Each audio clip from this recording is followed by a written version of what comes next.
Alright, so hey everyone, today I want to take a look at Lost Planet 2 and its dead zones. So to look at the camera, we actually have a 0% dead zone. This is like never the case in games. There's always some level of dead zone, so this is very unique that there's no dead zone applied. This means that any stick movement you make will translate into camera movement. There's also no restricted diagonal movement around the axes, so very subtle movements around the axes will generate diagonal movement. This is more obvious when looking straight up or down. It starts very slow, but you can tell more with the aliasing on the edges of objects that it is occurring.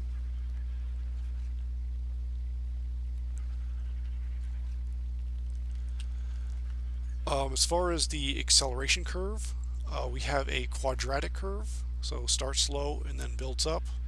This isn't very obvious with the graph because I've also included the maximum turn acceleration set included within it. So you can see that this threshold is about 99% and perfectly circular.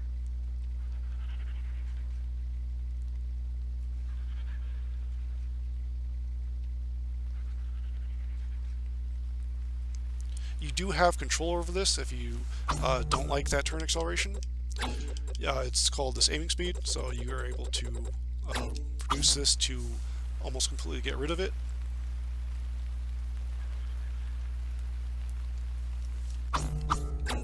But as you can see that without it, this is your maximum turn rate, which is quite slow, and that's probably what helps them use a 0% dead zone without issue, because together with a quadratic curve, acceleration starts very slow, so this is a normal position for my stick to lean, and you can see that there is some drift, but it's pretty minor, and when I'm controlling it, that's not an issue at all. But with the lower sensitivity cap, and you can't, this is the maximum general sensitivity, so you can't turn faster than this normally. And because of that, like if you want, this is great for making precise adjustments, but if you want to track targets, closer to you, like an enemy like running around you or whatever, it can be difficult because you have to move your stick significantly far, and sometimes you actually can't access that speed. You'll move over into this acceleration region and skip over them, so it can really feel like you only have access, easy access to very precise speeds or very fast speeds, and those middle speeds aren't very easily accessible. There is a small quirk with this when you're accelerating. I can't really get it to work too reliably, but often when you trigger the acceleration, it'll cap the view like this, and if you want to fight against it, you can see that I'm pushing notably downward, but it's still capped to its vertical position. But once I move far enough, it'll immediately jump the other way around. So there's a bias at where once you start accelerating, it'll want to move upward or downward pretty often. So you can see I moved pretty horizontally there and there as well, and it wanted to move up or down. And see, now it's back to down. So that's only noticeable during prolonged things, but that's a weird little quirk that does.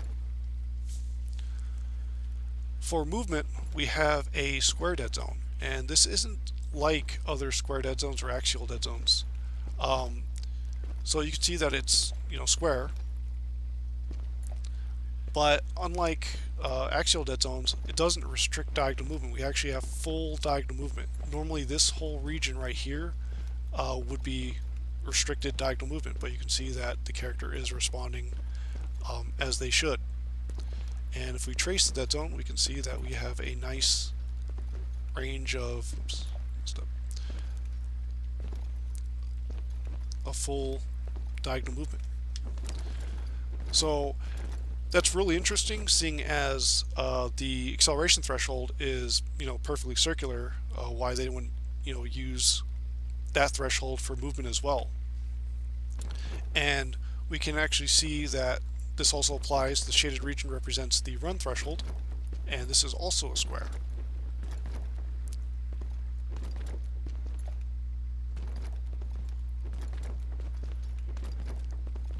And this also doesn't affect the diagonal movement at all. You still have full range of diagonal movement accessible. Now, this would definitely be better as a circular dead zone with a circular threshold, but the full diagonal movement is really great to have, and you are able to walk when you want to, even if the diagonals are irregular because of the shape. So this isn't a huge issue, and you still have easy access to walking and running and your full diagonal movement. So that's really what's important, even if circular thresholds would be better. But that about covers things. So the camera controls are overall pretty good. It's just a shame that you don't have higher sensitivities accessible, so that you can, be able to turn or control the camera without relying on this some level of turn acceleration. And we can't get more responsive than a 0% dead zone. Of course, that means you're always going to get drift, but with the current default settings, that drift is extremely minimal. Well, provided your stick doesn't lean like super crazy.